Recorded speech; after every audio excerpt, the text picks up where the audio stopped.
নমস্কার। আজকে আমি কন্যা রাশির সম্পর্কে এই বছর কীরকম যাবে সেটা আলোচনা করব। ঠিক আছে, শুনতে থাকো। বর্তমান বছরে কর্মক্ষেত্রে প্রশংসা প্রচুর পরিমাণে পাবেন, বা কেউ যদি চাকরি করে থাকেন সে পদোন্নতি হবে। ঠিক আছে, তারপর হচ্ছে যারা বিভিন্ন রকম কাজের সঙ্গে যুক্ত তাদেরও কিন্তু পদোন্নতি হবে।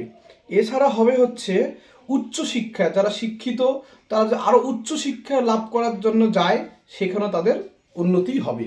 ঠিক আছে, তারপরে হচ্ছে যদি কেউ বিবাহিত হয়, স্বামী স্ত্রী দুজনের মধ্যে মিল থাকবে, এবং দুজনের মধ্যে খুব শরীর স্বাস্থ্য খুব ভালো যাবে।